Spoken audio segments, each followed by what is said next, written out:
March 28, 2022. Anthony, so great to see you.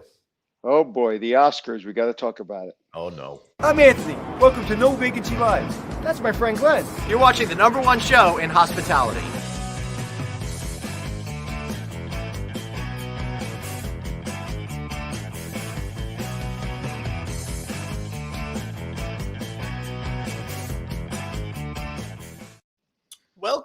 Welcome, everybody. Thank you so much for tuning into No Vacancy Live. That, of course, is Anthony Melchiori. I'm Glenn Hausman. This is episode 600 and something. I keep forgetting the numbers. I'm going to guess 7.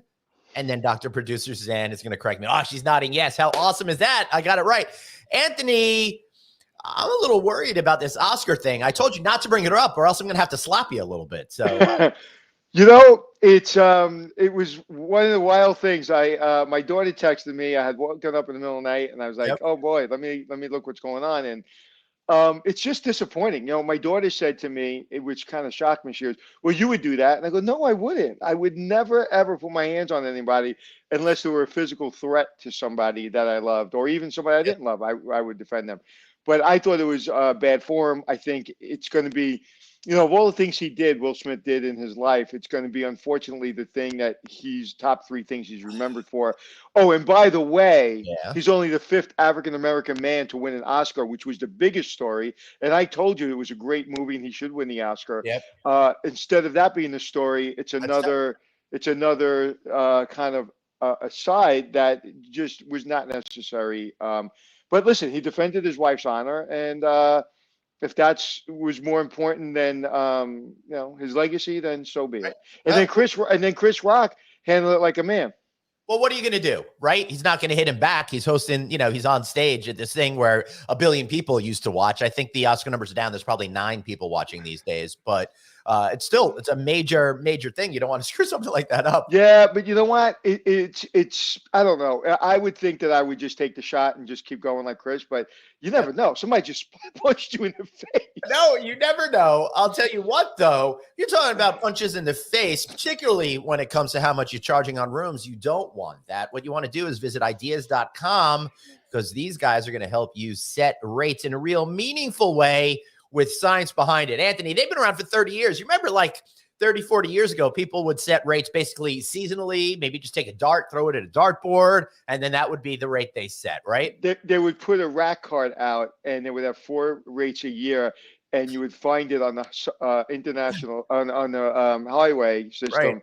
And then you go, oh, let's call them and let's see what their rates are today. And oh, no, their rates like there for 7 months.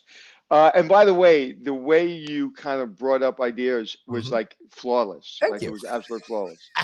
All right, be sure to check them out. They're going to help you, empower you to make the right decisions when it comes to revenue management. It's all based on science. It's all based on lots of data.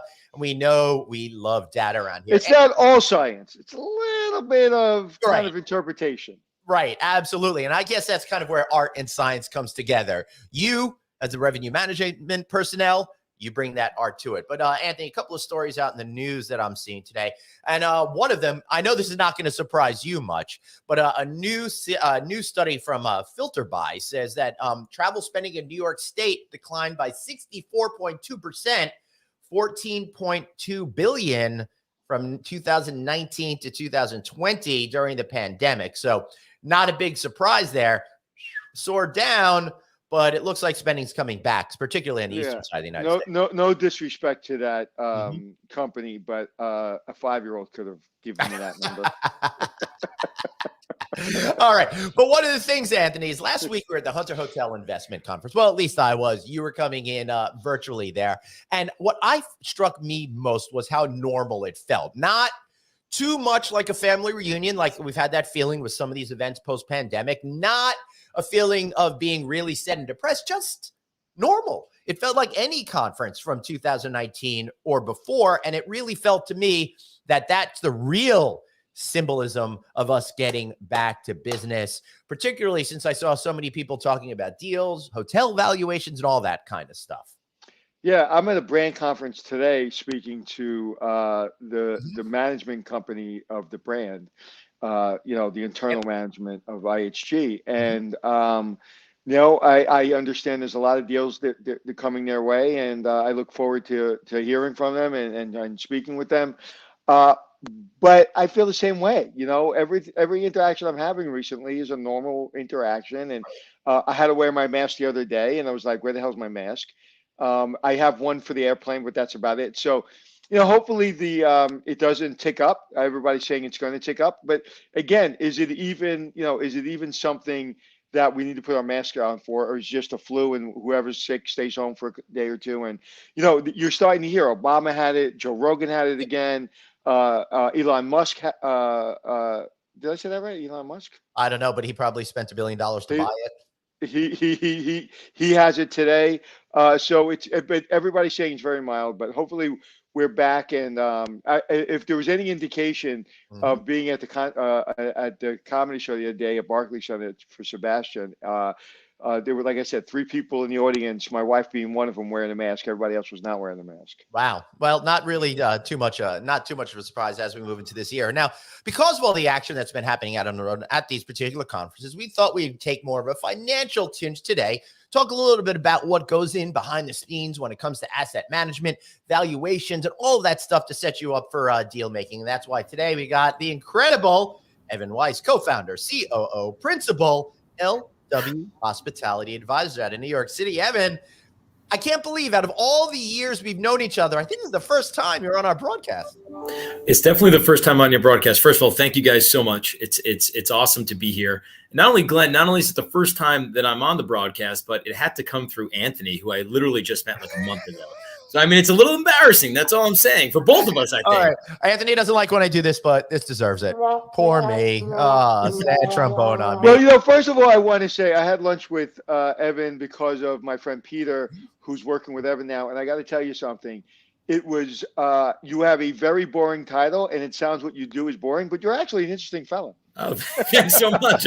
I get that a lot, by the way. Yeah, mostly from people that are trying to get something out of me. No, we had a really nice lunch. The first time we met, and I think we fell in love before the appetizer came, and it was enjoyable. And again, as a reformed asset manager myself, I still go to the meetings every day, and I in that world that I was in for just 2 short years, thank God. Not a lot of people had a lot of personality. I'll be honest with you. I mean, some people did, but a lot of people are very accounting and very numbers driven, and just not as funny as you are. Well, I appreciate that. Whenever anybody calls me funny, I always have a lot of issue with it because then I feel like I'm on the spot. I feel like Chris Rock at the Oscars. Somebody may just slap the hell out of me. Who knows? Yeah, and you didn't even have. The bad part of that. First of all, it was horrible. And I mean, literally, and I think it's really important that everybody, right? It's like not listen, everybody has their own opinion, but like violence is never the answer. But you would think Chris Rock as a comedian would have a better comeback. He had no comeback because he was so shocked. Well, I think he was trying to pick the cheek out of his teeth. So, we were talking about it in the green room, and I not to go down this guy. I know Glenn doesn't like when we do this, but. When Will Smith hit him, Will Smith was he played Muhammad Ali, so he knows how to throw a punch. Right. And I boxed a little bit when I was a kid. When you throw a punch, you throw from your hip, and he threw it from his hip. So Chris Rock moved his face quick enough that it didn't really land because typically that punch where he landed it will knock you out. So I'm really shocked that he didn't. Well, it was open-handed, first of all, right? So that's but open-handed, right there, that'll knock you out just as much as a punch, probably more than a punch. Now that would have gotten good ratings. Full force. By the way, Glenn, that would have been the 10th person to watch the Oscars because I agree with you. I heard about it well after the time because there's no way in hell I would spend my evening watching the Oscars. I'd rather work, run around in circles, or smash my head in a wall. I hear you. And it's strange because I really, really care about what she wore. Yes. And what designer. You know what's interesting? I did actually watch because I was in my hotel room and I was having dinner. And as I'm watching it, first of all, I thought it was horrific. I thought it was terrible. I thought the jokes were terrible. I thought it was just bad. It was really, really bad. It seemed like it was 20 years ago, and it was just not good at all. And I was also to bring up, like, everybody's talking about you being politically correct and sexual harassment, but you had one of the hosts literally physically, like, touching 3 of the, like, A-list actors and, like, filling them up. And I was like, wait, Hollywood is like all about being, politically correct. And you're having a female actress fill up a male actress on national TV, and that was appropriate. So I was offended by that. Wow. If I saw it, I'd probably be offended. At this point, my philosophy on celebrities is a very simple one. I just don't care. They're famous because they know how to act. That's about it. Other than you guys, of course. Now, you guys, I care a ton about. Well, personally, we're a different type of celebrity. Or not. You guys are more real people on the street, which I appreciate. I'm from and when I said I'm offended, I wasn't offended. It was just like, wait, I thought you guys were the ones setting the standard, but that was okay. Yeah, that was okay for a woman to do it to a man. I don't know. I just thought it was a shit show from what I saw. And then, to have Will Smith. And when was the last time you saw them have such access to the stage? I mean, it was a flat platform. He literally walked 10 feet and slapped him in the face. Well, it happened to be that he was sitting in like row 1, which was somewhat problematic. I imagine next year he'll be in row like 96. So like, no, but usually there's a stage in front of him when he's coming down the aisle. There's no time. There's usually a stage that you have to walk up. There was no stage. It was a flat platform right from his seat. Anyway, Glenn, why don't you take us out of this? So I really do not care about the Oscars. I do not care about celebrities. I didn't even know who won any of them, but I did just found out that Ariana DeBose won Best Actress, and I had no idea I knew her because I saw Hamilton about 18,000 times on Disney Plus last year. She was in the ensemble on that. So I think she was the one who was really good at pretending she was a bullet and moving her finger across the stage like that a lot. So a lot of talent. Hamilton on that. That's my pick for this year. But Evan, one of the things that's going on right now is we're seeing a lot of transactions taking place, but not, of course, to the degree that we expected to be happening out there. I think to start us off, exactly what do you do at LW Hospitality Advisors? And then we'll get into some of the bigger issues I think that you're seeing out there. Absolutely. So before I jump in, by the way, Glenn, I actually disagree with the statement you just made in terms of the transaction volume. So we'll get back to that. We'll throw some numbers around. I'll try to get some data for you. Otherwise, I'll just speak in generalities and try to sound smart, which is what I do every day. Hey, Glenn, Glenn, he disrespected you by disagreeing with you. Do I have to slap him? I got it. By the way, this is why Zoom has become so popular, because of physical violence. Just saying. Physical violence in the studio. Hey, Anthony, you're right. He is funny. I'm trying, guys. I'm trying. What do I do here? So it's actually an age-old question. Other than continue to add titles to my name. So myself and my partner, Dan Lesser, co-founded LWHA about 11 years ago, January of 2011. It was just the two of us in some really, really crappy Regis space. Not that Regis is crappy, but it was crappy Regis space. And at 11 Penn Plaza. And today we're about 40 folks throughout the country. Our firm essentially is kind of 3 platforms in one. We're like a real estate services firm to focus exclusively and solely on the hospitality and gaming spaces. So vertical 1 is valuation, appraisals, feasibility studies, market studies, litigation, sport expert testimony.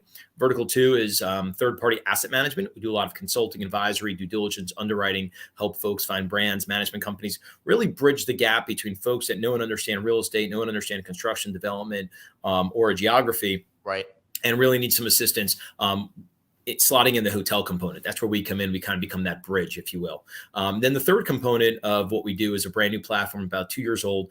Third partner of ours joined us in January of 2020, created a platform called LARC, Lodging Analytics Research and Consulting. Our partner there is Ryan Melker for Dan and I. And it's probably the foremost prognostication tool in the hotel world today, most sophisticated, most accurate, highest level of forecast accuracy for things like average rate, occupancy, EBITDA, top 25 markets plus about 20 markets. So what do? I do a little bit of everything. Jack of all trades, master of none. I do a lot of valuation review. I do a lot of client meetings, client management, if you will, relationship management. I handle a lot of our operations, whether it's technology or I don't do any of it, of course, because I barely know how to turn my computer on. But I know the right people that do.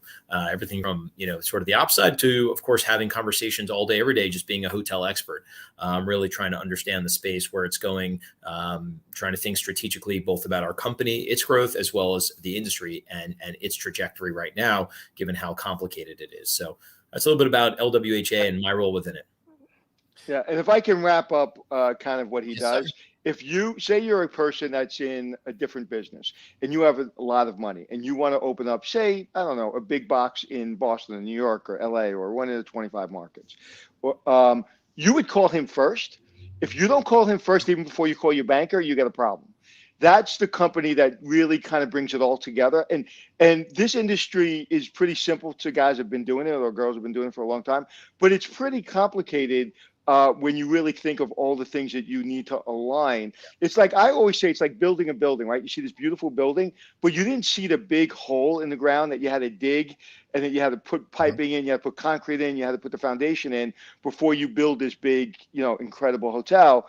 That's kind of what they do. They make sure that the foundation is solid before you really kind of take off and get into the hotel business. Yeah, thank you, Anthony. I couldn't have said it better myself. In fact, I didn't. I think, and put very simply, we really, we say we're great for folks that are new to the hotel space. But by the way, we cover every market in all 50 states, Canada, Puerto Rico, Caribbean, Mexico. We've done work in all those municipalities over the last 11 plus years. We've got 40 phenomenal human beings that work with us, both on the admin side as well as in valuation, asset management, and on the data analytics. I mean, literally, we say it all the time and we kind of BS about it a lot, but without the people that we have here, we wouldn't be a fraction of the size that we are today. They are really the ones who make us look smart. And thank God for that, because I need it. Well, you're too busy looking sexy, so I understand why you don't Listen, this jacket, actually, I'm not wearing any pants, but I would not stand up for the sake of your viewers. Hey, pants is so 2000. Oh my gosh, he is literally not wearing pants. That's phenomenal. You can't make this up. So live podcast. I've never done that before, but I felt like it was necessary. I am wearing Make sure you tune into the video feed at 16 minutes and 53 seconds. Exactly. Sexy legs. If I can ask a question, what's the number one mistake that new hotel people that want to come into the hotel business? I wouldn't even say new hotel owners, but people that want to come in to the hotel business. What's the number one mistake that they make? Calling another firm that does what we do. That's right? And obviously. They'll remain nameless unless you guys want me to go there, because I don't really care. No. I didn't even know there were any other firms. That's how I'm approaching this. Glenn Hart. So I'd say the number one mistake is that they don't know what they don't know. In our space, it's funny. You guys both mentioned concepts when you were kind of going back and forth. You mentioned art and science. We say that a lot about the valuation, even the asset management side of the world. The large side is purely quantitative, purely data. But on the other side, it really is a combination of art and science. In hotels, as you guys well know, but folks that are not in the space know, it's the complication of bricks and mortar real estate, but it's intertwined with a 24/7, 365 operating business. And if you think you understand real estate and development and geography and demand structures and all that, that's great. And if you think you understand the hotel business, but you're going to ignore the reality that you are in fact in the real estate business, right? And taxes matter, and zoning matters, and location matters, and access and visibility, all that matters. That's where you fall into the sort of into the hole. And so the most important thing is really knowing what you don't know, and knowing the right team and the right folks, really, with kidding aside, to take you through the process of finding a brand, finding a manager. Should we be a full service Marriott? Should we be a soft brand? Should we be a 3-star? Should we be a 5-star? I often give the example, I always tell people, I'm like, what's the best hotel for, I'm from Staten Island. Right. I know I don't sound like it. Sorry to hear about that. I don't slur my R's, but and I love my Staten Island people. But I always tell people, what's the best hotel for Staten Island? And they're like, the best hotel, obviously that's a Four Seasons. I'm like, well, I disagree because who's going to stay at Four Seasons in Staten Island? But that's Staten Island. But that's the point, right? That's the point. The point is that the best hotel is indicated by the location itself and what sort of the ceiling or the floor on rates and occupancy would be, right? So if you built a Hilton Garden Inn like they did, I was about to say, I think that Hilton Garden Inn with that event space up top crushed it. Yeah, they crushed it. They crushed it. The second they opened up that building, I was like, they're going to crush it, and they crushed it. They extended it. Yeah, they crushed it. So it's an interesting sort of case study. Back then, the owners, Rich and Akotra and the Akotra family, who own a lot of property on South Avenue in Staten Island, where that property is, they were, I think they were on the fence about whether to do an event space, and they were also I would imagine that, I don't know this as a fact, but imagine they would have wanted a full service Hilton. But back then, there's probably no way that Hilton would have gone there. Right. So they got an HGI, they got a Hilton Garden Inn. For those of you who don't really know, it's quasi full service. It's close, but not. We like to call it select, but that property is actually not select. That property has a full 3-meal restaurant. Right. They have 15,000 square feet of it. No, I think actually we're at this point probably close to 25,000 square feet of event space. And so they built the best product for that time, and then expanded and added the right capabilities to it. So again, it's really about understanding your location, right? Because Glenn, right away you're like, Four Seasons on Staten Island, but somebody else may say, oh, well, this definitely can handle a full service or a luxury hotel. But in reality, that's not the best asset for that particular location or that particular, demand structure. So it depends.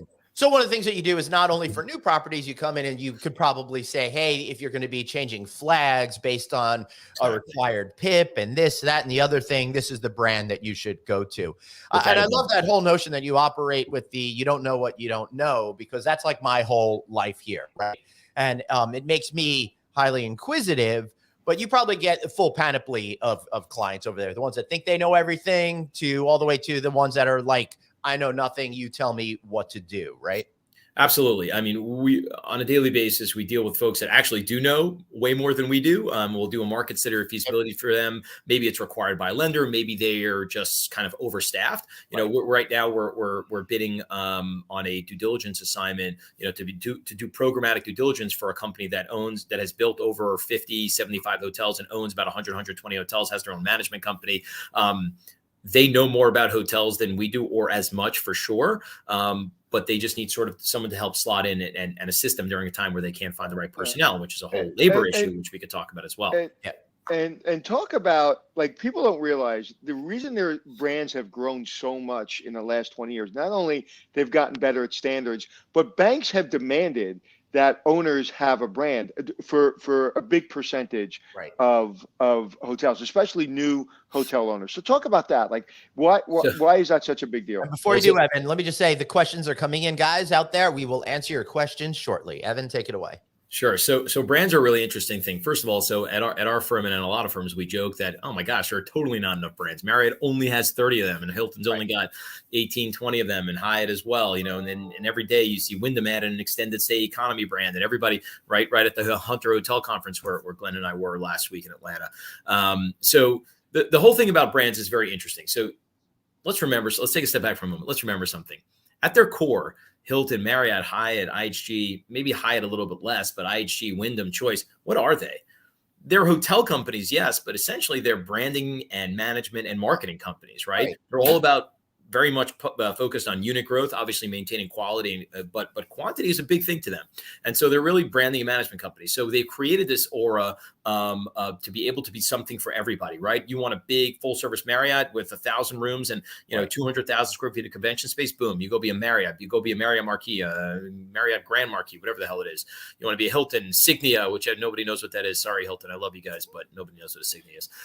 So that's on that side. The other part of it is that, like, let's say, Anthony and Glenn are two super smart hotel guys, and they're like, hey, we want to do a brand, but you know what? To your point earlier, Anthony, nobody would give you a brand. Nobody would give you financing. They would say, yeah, these guys are phenomenal hotel guys, as Glenn just, chimed in, but they don't know anything about development. And we're not sure they really understand branding. Anthony's not wearing pants. I don't know if we want to give this guy a loan. So what do we do? So they'll say, okay, you know what? If you have a soft brand behind this cool concept that you want to do, soft brands being, Marriott's Autograph, Hilton's Curio, Hyatt's Unbound. Yeah, exactly. Choices Ascend, Wyndham's Tapestry, trademark. And trademark. Tapestry. I'm just throwing out more. Yeah, exactly. Tapestry, Tribute, et cetera, right? And the crazy thing is that in the soft brand world, even that's become striated, even that's become segmented, right? Yes. You've got Luxury Collection as Marriott's 5-star, Autograph as their quote unquote 4-star, Tribute as their 3, and the same thing in Hilton. You've got LXR, you've got Curio, and now you've got Tapestry, and the other brands are obviously developing along those lines as well. And in IHG, we've seen Voco, we've seen Vignette, right? So we're seeing all these different segmentation even within the soft brand space, which is really interesting. So the point is that the brands are trying to be something for everybody so they can capture your fees, right? Which is very intelligent, a great business model. And on the financing side, a lot of times some lenders are, and I will name none of them, some lenders are super smart on hotels, and they know in, let's say, in New York or in LA or Miami, you really don't need a brand in order to really gain maximum retail penetration. However, when you're in, a secondary or tertiary market, call it Lexington, Kentucky, which is a great market, maybe the brand says, you know what, if you want to build a hotel there, the lender will say, you know what, A, we may not be as savvy on hotels, or B, we are savvy on hotels and we know in this market you need a brand. So if you're going to build that limited select service hotel, we'd rather not be the Glen Anthony. That's a good name, by the way. I trademarked. Yeah, I like that. Yeah. The Glen Anthony, or the Anthony Glen. Sorry, Anthony, I didn't mean to put you second there. There we'd want you to put that Hilton, Marriott, Hyatt, IHG, et cetera, flag on that property so that we know that there's a level of standard, both on the construction as well as on the operational side, that we can now lend behind, right? And then, of course, they'll probably also require you to have a professional third-party management company. And that's something also within the hotel space people don't understand. Folks that are not in the hotel world, I often ask them, how many Marriott hotels are there? They're always like, I don't know. I said 8,000. They're like, wow, 8,000. I'm like, how many are owned by Marriott? Invariably, the answer comes back, I don't know, 8,000, 7,500. I say no, 0 or 5 or something, depending on the day, right? Literally, it's sub 10. And most of those are to build brands like the W Union Square or something like that, right? Yep.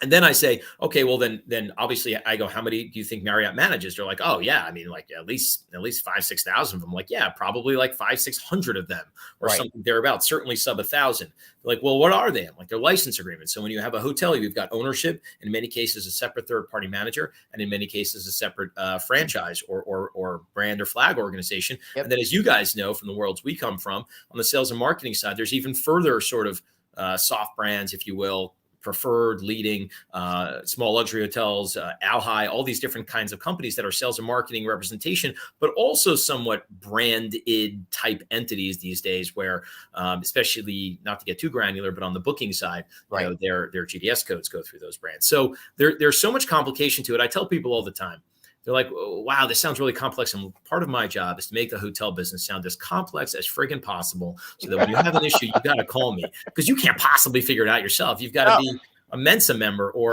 one of us three Jamoos. You certainly can. And I was going to join Mensa, but they said, Glenn, you're too smart for us. We can't handle it. So I did not give up. So what do you think about a management company in general based upon what you're saying? I think that they're fantastic. I mean, right now in the United States, there's, I don't even know the number, well over 100 third-party management companies. There's a lot of companies out, a lot of hotel-specific management companies that are pure third-party. Some are owner-managers purely, and some are owner-managers and third-party. And of course, there's the brand managers, right? Meaning Marriott, Hilton, Hyatt, IHG, they all do their own management. Typically hotels that are, well, let's call it, for lack of better terminology, and I don't like to get too much into the star rating system, but that are, I call upper upscale or higher, are typically, or certainly luxury and higher, are required to be managed by the brand. For instance, 99.99% of all Four Seasons, Ritz-Carlton, St. Regis's, Intercontinental hotels, most of those hotels are managed by the brand, by the actual brand company. That's what they're good at, especially larger box hotels. Think convention center hotels like Fairmont or Marriott or Westin or Signia or Marriott Marquis. Those are by and large, not solely, but by and large managed by the brand. So you have that sort of brand managed. Then you have, again, the owner operated. Again, I don't want to mention companies. I don't want to exclude anyone. Yeah. And then you have folks that just purely third party manage. So I think management companies, quite frankly, unless you're from the hotel space and been doing it for dozens of years, and on top of the experience, have the wherewithal, the ability, both financial and sort of, brain power wise, to bring on all the resources that you need to have a successful company. Say you have 5 hotels and you've been in the business for 25 years. It may make sense to have your own management company. It may not. If you need a VP of F&B, depends on the type of hotels. You need a VP of F&B, of HR, of housekeeping, of rooms, of revenue management, all this stuff. There's so many different nuances and specialties that's why a lot of folks just go to, even if they own 10, 15 hotels, they go to a third-party management company and they say, hey, you do it better. You have 1,000 hotels. You have the infrastructure. Also, you have the group purchasing. You have the buying power for toilet paper, for linens, light bulbs, etc. that I want.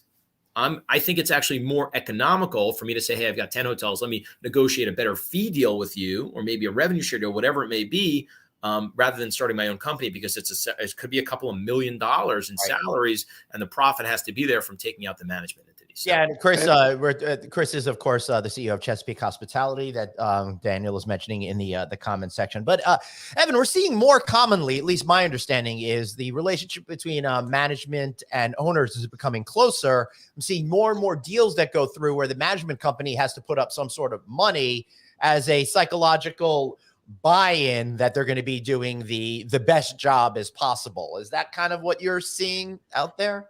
It's an interesting question. We definitely see it from the brands, in the form of key money. And from management companies, we typically see it less so as key money, more so as key money, but really in the form of like a partnership, like a GP partnership. I don't know if I should say this, but I think I'm going to anyway. Oftentimes, we hear from outside the industry, from non-hotel folks, whether they're in multi or industrial, they're like, hey, we want the manager's skin in the game. We want them to, let's say it's a $5 million or it's a $20 million equity investment. We want to put $1 million, and now we know they'll be fully focused on our property, pay the most attention. And I often tell them, hey, why don't you take a step back for a moment? What's your annual revenue? Let's say it's $10 million, right? Okay, what's the management fee that you're going to work out? 3%, let's say, inclusive of incentive management. Okay, I go, okay, how much is your management company making per year? Forget about their profitability, just in revenue. How much is the management company making in revenue? So the answer is $300,000. I'm like, so let me get this straight. They're going to invest $1 million with you. They're going to sign a 10 or a 15-year lock deal because they invested $1 million with you, as opposed to maybe a 3 or a 5-year deal, or having a management deal that has more outs, whether it's termination clauses or performance hurdles, etc. And after 3 years, they have their money out, and they still own part of the deal. And you can't really get rid of them because you're like, hey, you want my money? No problem. I'll give you my money, says the management company. But I'm also going to make sure that that I am now locked into this deal for 10 or 15 years. Right. And by the way, those termination clauses that were at 85% of RevPAR penetration or 95% of RevPAR penetration, I'm going to move them down to 80. You want my money? It's yours. So I look at that capital in two ways. Number one, it's probably the most expensive in your capital stack. Right. Yeah. And number two, it actually ties that management company in with you. Now, and hold on one second, just for people that don't know, when he refers to capital stack, that means all the different sources that you get your money from in order to buy or build a property. Please continue, Evan. Yeah. No, so I think that was the point, right? And I'm not saying it's bad to take that money. I'm not saying it's bad to partner with management companies. Different philosophy. You just have to understand what you're doing. A, do you really need and want the money? And B, does it really align your interests? Yes or no? That's really the biggest question. What you're looking for is alignment of interest, right? The question is, are your interests more aligned with them having an agreement that you can terminate after 3 or 4 or 5 years with a 90-day notice, or where they're working for their bread every day, which, by the way, is how we work on the asset management side. We have a small fixed component where we're locked in. I mean, we're talking sub 6 months typically. And after that, we work for our bread. You can terminate us in 30 days for the most part. Right. Not to give us a commercial for ourselves, but why do we do that? Do that because if you're not happy, we have no desire to get into a contractual dispute. It's like, hey, you're not happy? Go the other way. It's not a big deal. We're going to work every day to make you happy. And how do I know that? Because if you don't like us, you can show us the door and make sure it doesn't hit us in the ass on the way out. So interesting, Anthony. And we have the same feeling in our company. If I get into a contract with you, you have a 30-day out.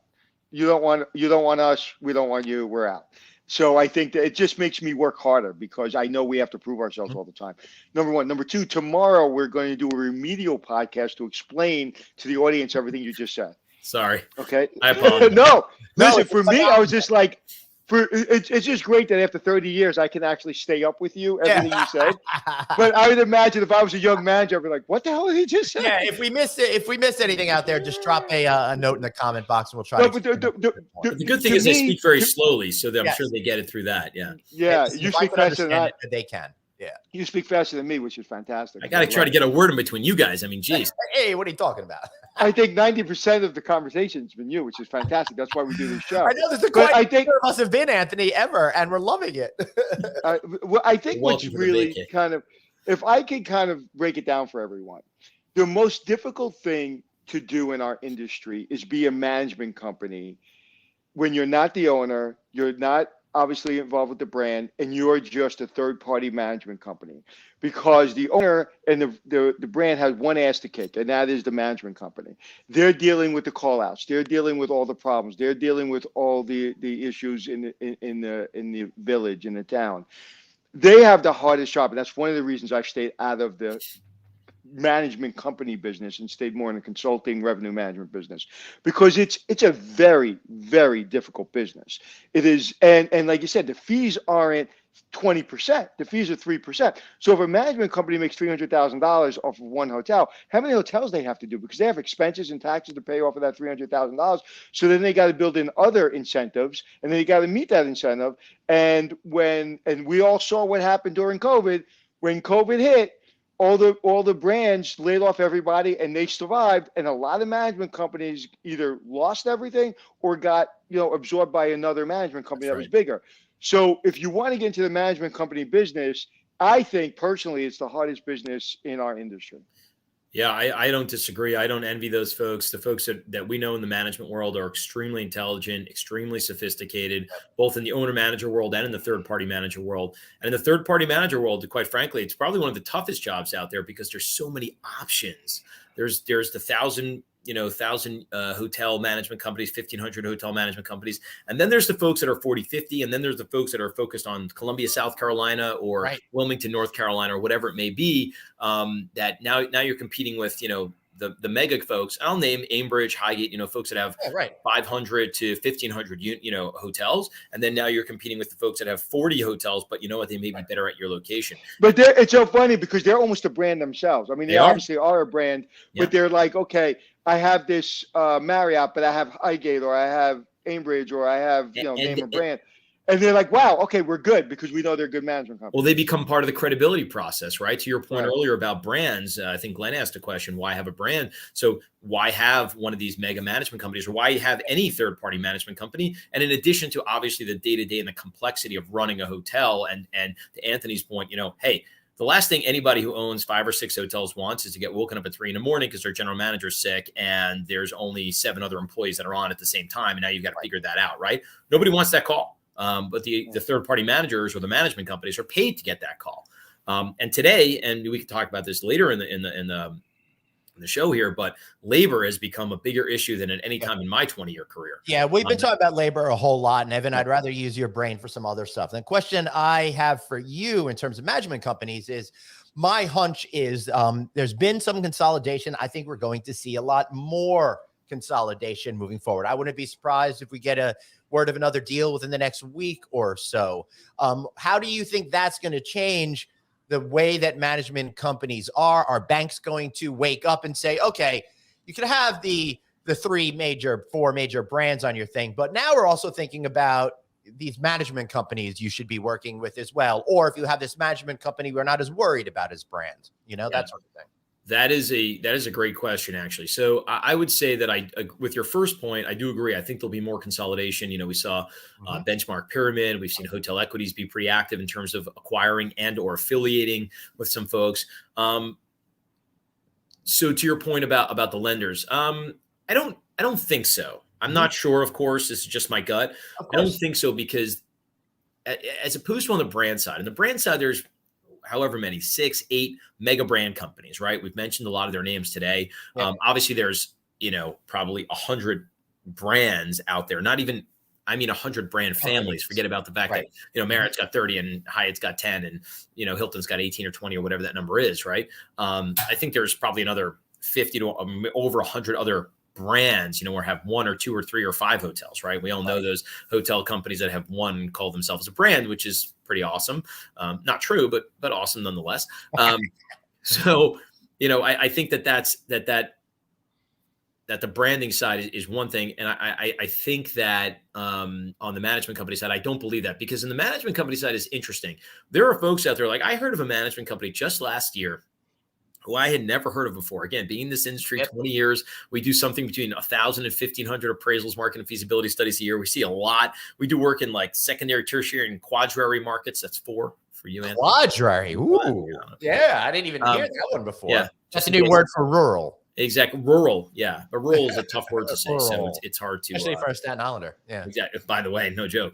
I think Anthony got insulted. He's offended. He's like, go F yourself, Evan. Probably internet problems wherever he's staying. He'll be back. Go on, Evan. Hopefully it's whatever brand it is, to get their thing going.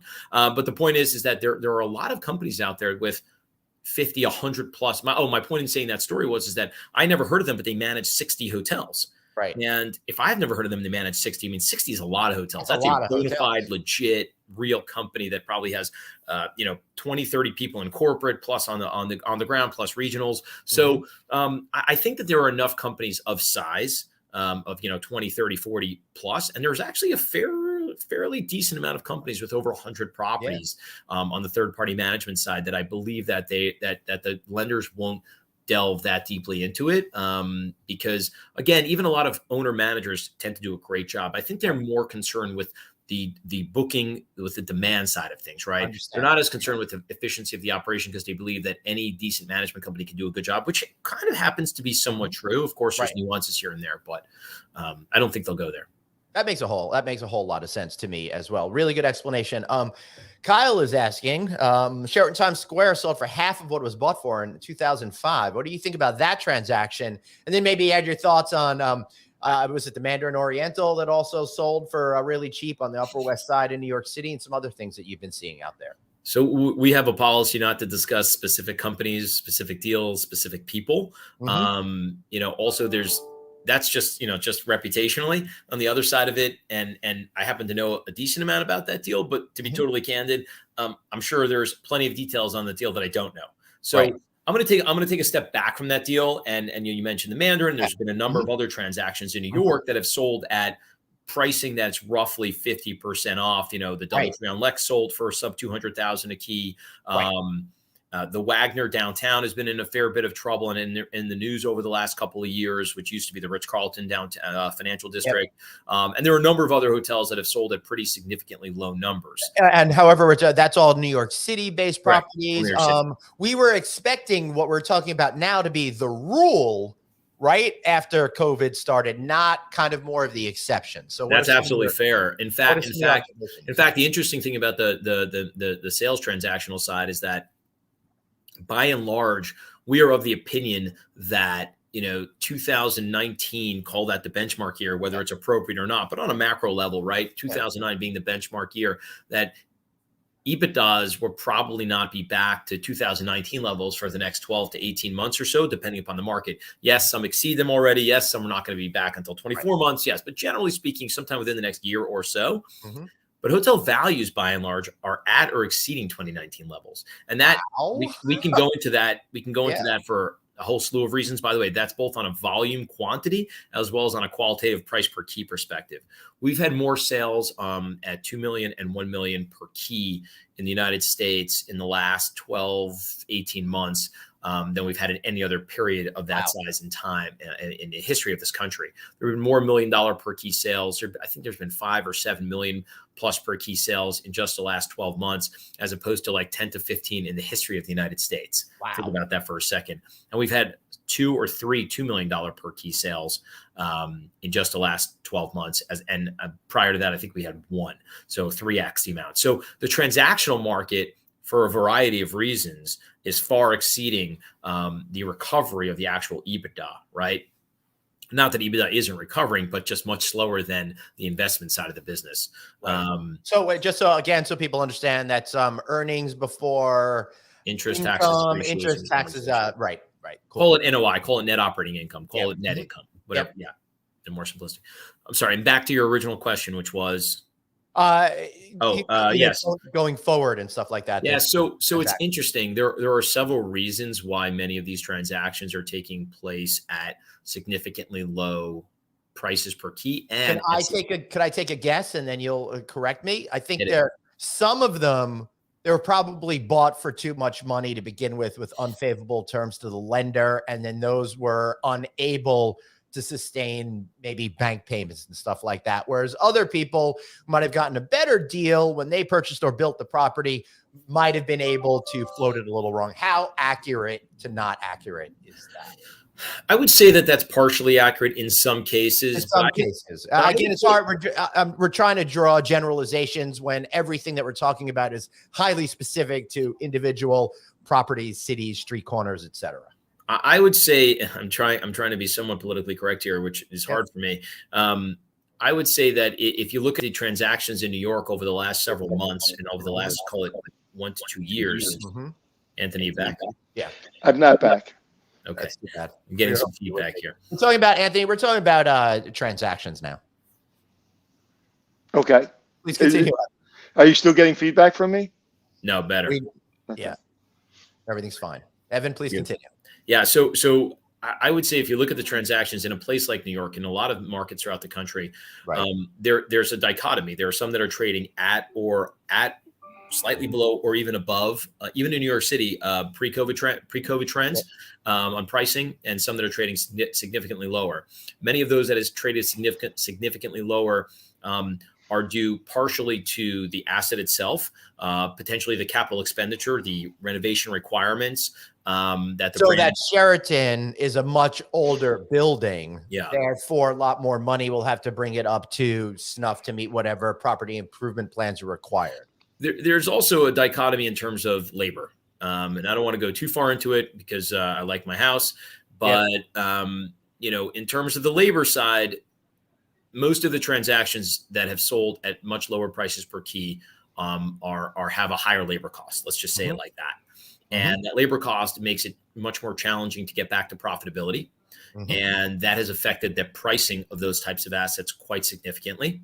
And there is a feeling amongst many that either many of those hotels will no longer be hotels in the future, or they'll be shrunken down, or they'll have to figure out a way to operate more efficiently from a labor perspective in order for them to make money again. Because many of them that you're seeing trade at those lower prices per key, or call it half of what they were pre-COVID or valued pre-COVID, they weren't making a whole lot of money or any money prior to COVID. So COVID just exacerbated the fact that either A, they've been closed for a long time, B, they've been open and losing even more money. You're also seeing a lot of the properties that are going back to the lender or trading at much lower prices per key are leaseholds. Because during the pandemic, not only did you have to pay your taxes, your insurance, your severance, your whatever it may be on the labor side, but you also, and whatever other, sort of maintenance of the building, make sure it stays intact as a piece of real estate.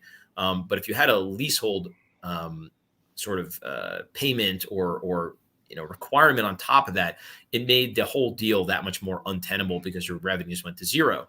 And so a lot of those assets, especially if they have a higher labor cost, either A, they'll convert from hotel to other use if it's feasible and if it's the highest and best use of that property, or B, they'll be sold at much lower prices per key, as we saw with one recent deal in Midtown, not the Sheraton, sold at a much lower value per key than to construct it. I mean, you were talking about assets that are selling at, somewhere between 100 and 300,000 a key that would probably cost somewhere between 700,000 and $1 million per key to construct.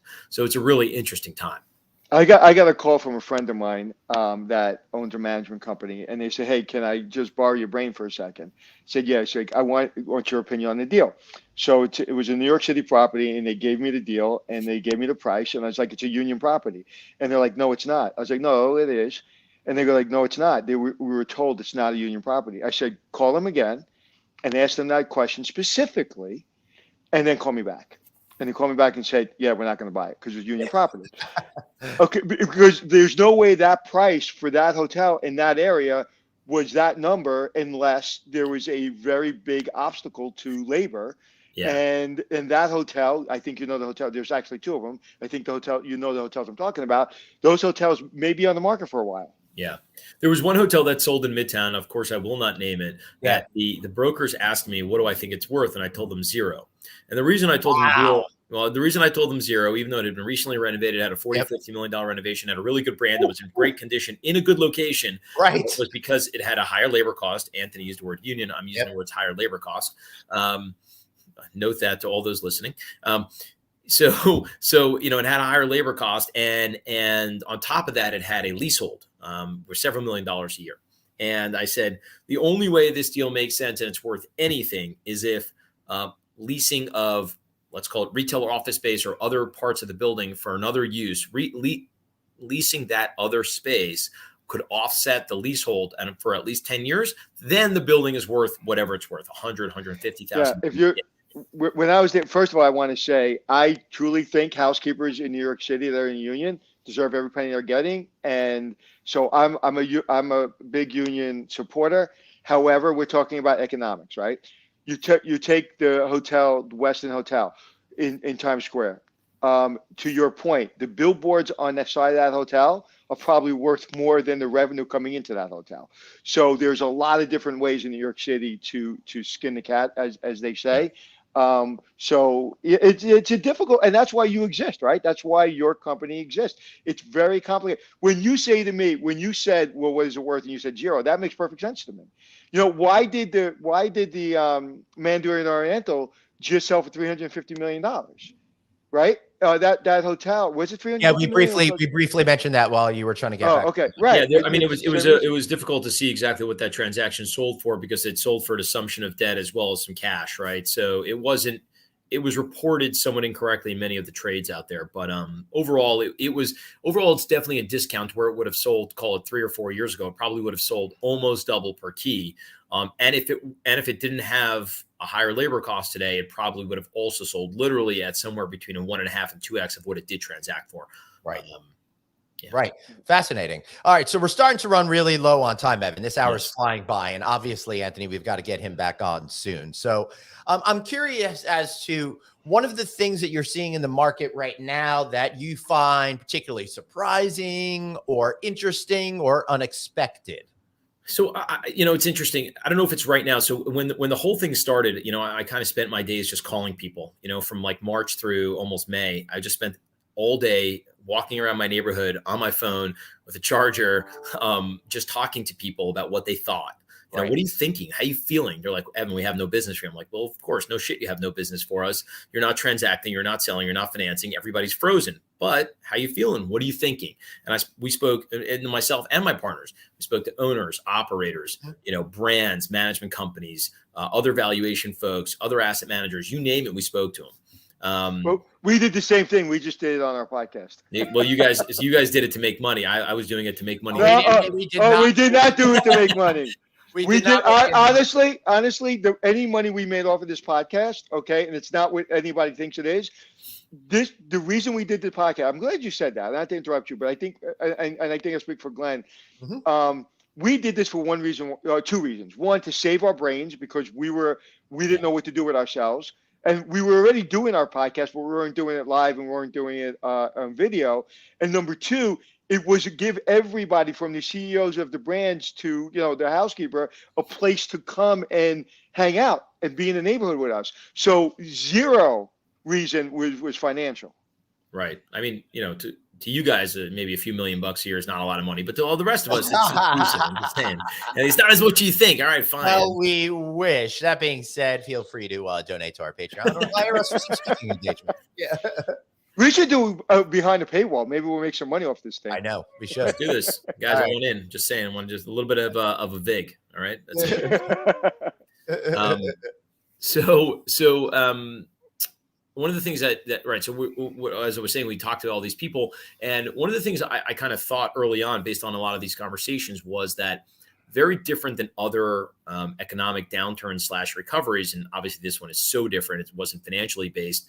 It was obviously health and safety based, was that leisure would come back first, because I've always said this, and I've said this for literally 2 years now. The American tenets of life, liberty, pursuit of justice, and the pursuit of leisure vacations is really one of the pillars of American culture. And you talk to people, in this country, right to left, east to west, and certainly in the middle, it's like, we're going on vacation. I don't give a shit. Yep. Maybe we're going to go stay at the Fairfield Inn or the Holiday Inn rather than going to the Ritz, but we're going on vacation. We're getting in that car. Or you're saying we're gonna splurge and go on vacation. That's right. And if you think of your 5 favorite moments in your life, if you have children, it's probably their birth or if they got married. But typically in the top 5 is a vacation. It is the moment that you have a picture of your kid on the beach. I mean, there's a picture of my twins, when they were maybe 6 months old, down at the Atlantis on the beach. And that picture is ingrained in my brain as one of the happiest moments of my life. So you're 100% right. Yeah, I agree with you. So that's I want to ask you this question again. Last week, we were seeing what I think is propaganda. Every year, AAA puts out gas prices are rising, and they do this fear mongering. Americans aren't going to vacation like they did. But if you're concerned about the price of a tank of gas, chances are you're probably not vacationing anyway. And I don't think it has that much of an effect to it. You might cut out a meal or something like that, but So- how do you see the gas thing? So I see that actually. I agree with the first part, not the second part. Meaning, I agree with that the price of gas is not going to indicate or dictate whether people go on vacations or not. Because even to the family, and not to be, and to be very sensitive to everyone, even to the family that has a household income that's below what we may think is somewhat normal, right? And where $25 or $30 for a tank of gas, another $100 a month is very impactful. And there is a significant portion of our population where $100 a month is impactful, right? Especially paying for the same thing and not really getting anything more for it. I still think they're going to go on vacation. So while I do think it's impactful to some people, and I do think that those people go on vacation, again, maybe they're driving to the shore, they're driving a couple hundred miles to, an Ocean City, Maryland, or an Alabama shores, or whatever it may be, right? The Gulf Shores, right? Whatever it may be, for what we would consider to be a relatively inexpensive vacation, they're still going to go. It is impacting them, though. So I do think it's impactful, but I don't think it's going to affect, and I don't believe that it will affect travel one iota, quite frankly. Because I think that people just are so desirous to get the hell out and go do something. I have a friend of mine that I've known for 30 years, and they made a decision to go on vacation, but they actually changed the brand so they can lower their expense at night to make up for the gas they're spending. That's right. So that $100 extra they're going to pay in gas round trip, they just reduced the level of hotel they were staying at. Or you decide instead of going to the sit down restaurant, you get some fast casual or something. By the way, you make sure you get a hotel with an efficiency kitchen. And you're like, hey, we're going to the beach, but we're going to make pasta for dinner, in the room. Right. And we're going to have breakfast in the room because we're going to go to the Publix or to the Wegmans, or we're going to buy a gallon of milk and a couple of things of cereal and some eggs to make in our room. So now we're spending $12 for the entire family for breakfast, as opposed to spending $12 a person for times 5, right? I think you'll see that, but I think they'll stay in the hotel. I think they'll splurge and push to stay in the hotel with the pool near the water, or maybe we'll stay across the street from the water instead of on the water, right? And the next time you come back, I want to talk about, this is the biggest issue in our industry, is you go on that vacation, you spend the money, you barely can afford to go on vacation, or you can afford it either way, and you're not getting the level of service. You're not getting the standard. Someone treats you like shit. Exactly. Or just a friend of mine who owns his family owns a bunch of coffee places in my neighborhood, and he went and he spent $1,200 down in South Beach for 3 nights per night, and he goes, "Is it normal that they don't clean the room?" It's like communication to that person would have been helpful. So that's a bigger thing. Because we got another hour on that one, Anthony. Yeah, because it's going to start affecting lending. It's going to start affecting building a hotel if you can't support it. But not only that, you know what? To me, it's a little bit of you're taking advantage of the moment, right? That $1,200 a night hotel, quite frankly, 2 years ago, was probably a $500-$600 a night hotel. Right. In other words, it was probably a nice hotel. But if you think you're going to get $1,200, and then your buddy, who, by the way, obviously can afford it, and then he's going to come back next year, he's going to be like, go blank yourself. There's no chance I'm staying at your hotel. You didn't treat me well. You didn't treat me like I was somebody important. Not important, but you know what I mean. But a real. Well, it was even worse than that, because he's not a big traveler, and their family's working really, really hard, and they're starting to make money. And it was almost like, am I doing this wrong? Like, did I do something wrong? Was I supposed to push a button to get housekeeping? Like, he wasn't mad. He was more like, okay, it was a nice hotel. People I say this all the time. But did I do something wrong? I say this all the time. Hospitality is about expectations. If you stay at a limited service economy hotel, all you expect is a clean room, a door, and a bathroom that works. If you stay at a 5-star hotel, Four Seasons, Ritz-Carlton, St. Regis, Shangri-La, whatever it may be, you expect someone to know your name when you walk through the door, open that door for you, take you to your room, and explain to you how every button in that room works, right? And it's not about one's better or worse. It's about expectations, and expectations are driven primarily by pricing and somewhat by branding, right? And so to your point, someone's paying $1,200 a night, that person needs to be treated like a king. I don't care if that person can be replaced today, because I'll tell you what, in 2-3 years from now, that person will not be as easily replaced. And you'll look back and say, I should have spent more time with them. What I expect is my dessert to come on a frame with my name on it. The Intercontinental in Boston is treating me well. Last night I had dinner. I don't usually have room service in the room. I had dinner in the room. It was here in 20 minutes. Wow. This morning I had breakfast in the room. It was here in 16 minutes. Everything was hot. The people were nice. They were very friendly. The room is spotless. The place is great. The person that somebody's getting a free room. Go ahead. Yeah. The person checked me in.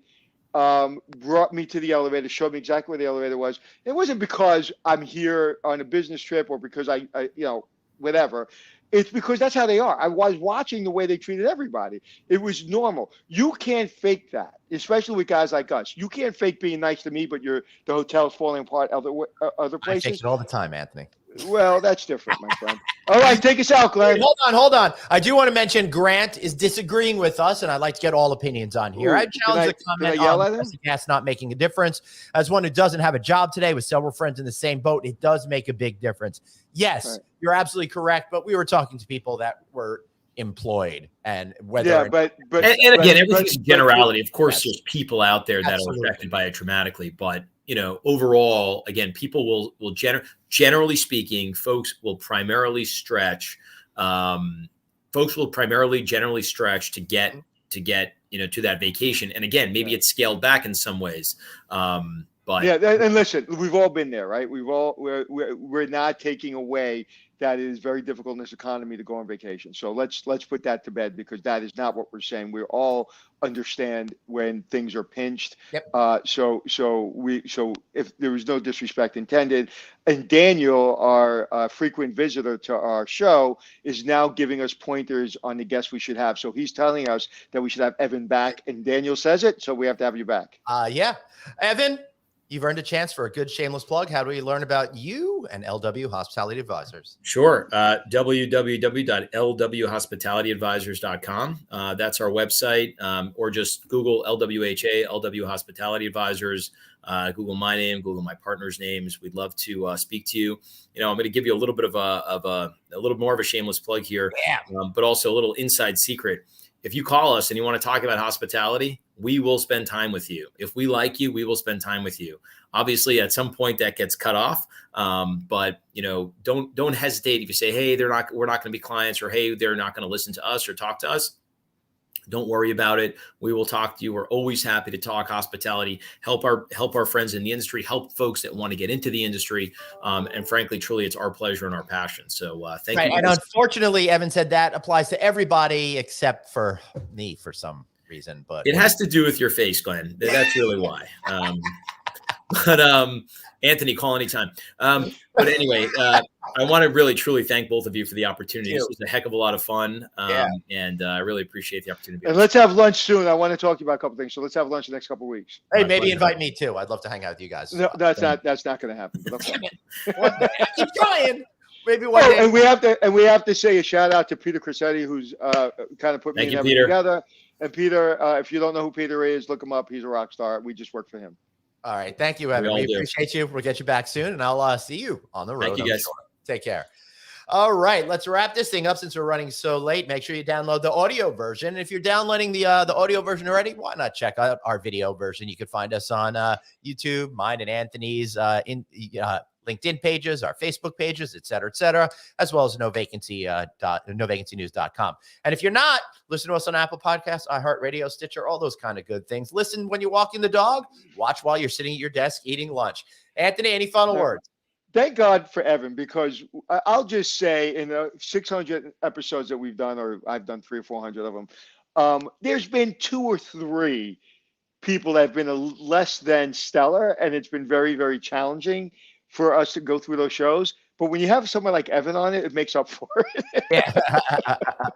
That's for sure. All right, let's get out of here, everybody. Remember, you've got one life, so blaze on and be kind to yourself.